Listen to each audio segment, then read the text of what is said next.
राधे राधे भक्तजनों। आज हम सुनेंगे सोमवार की व्रत कथा।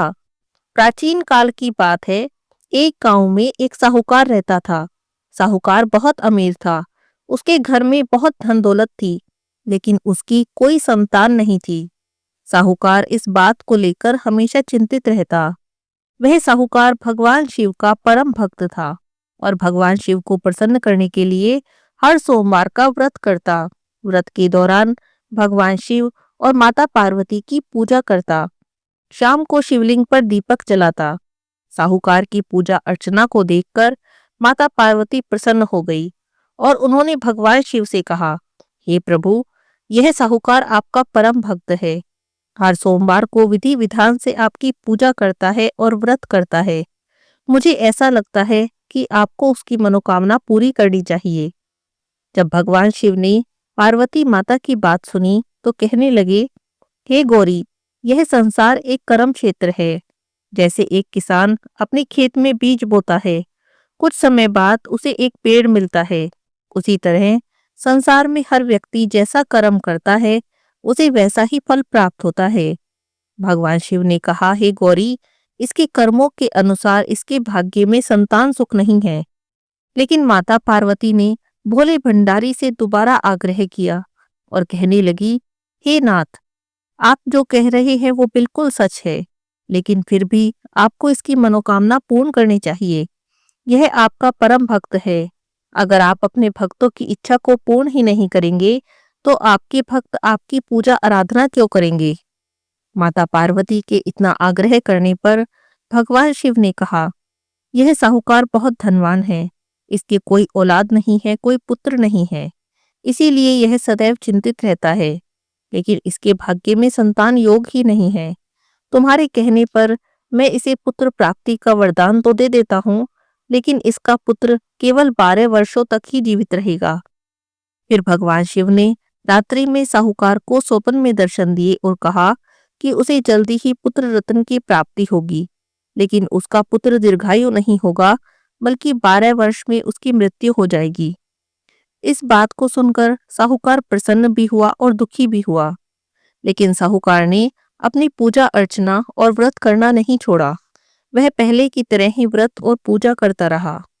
कुछ दिनों के बाद साहूकार की पत्नी गर्भवती हो गई। कुछ समय बाद उसने एक सुंदर बालक को जन्म दिया। बालक के जन्म से साहूकार के घर पर हर्षोल्लास का माहौल था, लेकिन साहूकार ज्यादा खुश नहीं था, क्योंकि उसे पता था उसके बालक का जीवन केवल 12 साल का है। लेकिन उसने यह बात किसी को भी नहीं बताई। जब वह पुत्र थोड़ा बड़ा हो गया तो साहूकार की पत्नी कहने लगी कि हमें इसका विवाह कर देना चाहिए। लेकिन साहूकार ने मना कर दिया और उसके मामा को बुलाया। उन्हें कुछ पैसे देकर बालक के साथ काशी जाने का आदेश दिया और कहा, इसे काशी ले जाओ और वहां जाकर इसकी शिक्षा दीक्षा का प्रबंध करो। काशी जाते समय रास्ते में यज्ञ करते हुए और ब्राह्मणों को भोजन कराते हुए जाना। अब दोनों मामा भांजों ने ऐसा ही किया। काशी जाते समय ब्राह्मणों को भोजन कराते हुए और यज्ञ करते हुए जाने लगे। किसी नगर से गुजर रहे थे। उस नगर का राजा अपनी पुत्री का विवाह एक ऐसे राजकुमार से करवा रहा था जो एक आंख से काना था, यानी उसे एक आंख से दिखाई नहीं देता था।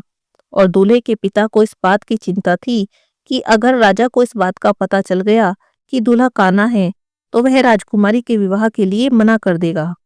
इसीलिए उसने जब साहूकार के अति सुंदर पुत्र को देखा तो सोचने लगा कि क्यों ना मैं अपने पुत्र के स्थान पर तोरण के वक्त इस बालक को बैठा दूं।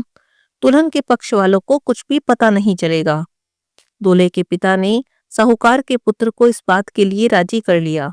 तब साहूकार ने दूल्हे के कपड़े पहने और घोड़े पर चढ़कर तोरण की रस्म को पूरा कर लिया। तोरण के बाद जब फेरों की बारी आई तो दूल्हे के पिता ने सोचा कि क्यों ना फेरों का काम भी इसी से करा लूं। तो उसने साहूकार के पुत्र से अनुरोध किया कि वह दुल्हन के साथ फेरे ले ले और जब विवाह संपन्न हो जाए तो यह बात किसी को न बताए।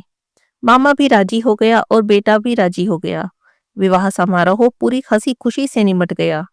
शादी संपन्न होने के बाद मामा भांजे तो काशी के लिए प्रस्थान कर गए, पर साहूकार के बेटे ने दुल्हन के कपड़ों पर लिख दिया कि तुम्हारी शादी मुझसे हुई है, लेकिन जिसके साथ तुम्हें विदा करेंगे वह एक आंख से काना है और मैं काशी में शिक्षा ग्रहण करने जा रहा हूँ। जब राजकुमारी ने अपने कपड़ों पर ऐसे लिखा पढ़ा तो उसने राजकुमार के साथ जाने से मना कर दिया और अपने पिता से कहने लगी, यह मेरा पति नहीं है। मेरा पति तो शिक्षा ग्रहण करने के लिए काशी गया है।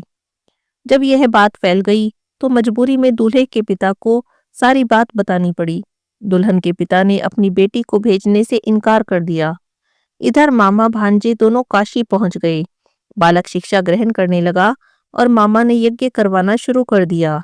इसी तरह से कुछ दिन बीत गए। जब साहूकार का बेटा 12 साल का हो गया तो एक दिन अपने मामा से कहने लगा कि मेरी तबीयत ठीक नहीं और मुझे तो नींद आ रही है। तब मामा ने कहा कि तुम अंदर जाकर सो जाओ। साहूकार का बेटा अंदर सोने चला गया और वहीं पर उसकी मृत्यु हो गई। कुछ देर के बाद मामा ने अंदर जाकर देखा तो देखा उसका भांजा तो मरा पड़ा है। वह बहुत दुखी हुआ पर यज्ञ रोक नहीं सकता था, वरना यज्ञ अधूरा रह जाता। इसीलिए मामा ने किसी से कुछ भी नहीं कहा और वापस जाकर यज्ञ पूरा किया, ब्राह्मणों को भोजन कराया। उसके बाद मामा अपने मरे हुए भांजे को देखकर रोने लगा, जोर जोर से रोने लगा। उसी समय उसी मार्ग से भगवान शिव और माता पार्वती जा रहे थे। माता पार्वती ने किसी के रोने की आवाज सुनी तो भगवान शिव से कहने लगी, हे प्रभु, देखिए कोई मनुष्य रो रहा है। आप तो सबके दुखों को दूर करते हैं, इसके दुख को भी दूर करें। तब पार्वती माता मामा के पास गई और उन्होंने मरे हुए बालक को देखा तो हैरान हो गई, क्योंकि वह तो भगवान शिव के आशीर्वाद से वही साहूकार का पुत्र था। माता पार्वती कहने लगी, हे प्रभु, यह तो वही साहूकार का बेटा है। पार्वती माता को उस बालक को देखकर दया आ गई और भगवान शिव से प्रार्थना करने लगी, हे प्रभु, आप इस बालक को जीवन दान दें, वरना इसके माता पिता तो जीते जी मर जाएंगे। तब भगवान शिव ने माता पार्वती के आग्रह करने पर उनकी बात मान ली और उस बालक को जीवन दान दे दिया। साहूकार का पुत्र जीवित हो गया। मामा भांजे दोनों अपने घर की ओर चले। रास्ते में साहूकार का पुत्र उसी नगर से निकला जहां पर कि उसका विवाह हुआ था। दुल्हन के पिता ने उस बालक को पहचान लिया। मामा भांजे को लेकर अपने महल में आ गए। दुल्हन के पिता ने एक समारोह किया और अपनी पुत्री को साहूकार के बेटे के साथ विदा कर दिया। साहूकार का बेटा जब अपने घर पहुंचा तो उसके माता पिता अपने घर की छत पर बैठे थे और सोच रहे थे, अगर उनका पुत्र सही सलामत वापस नहीं आया तो हम भी छत से गिरकर जान दे देंगे।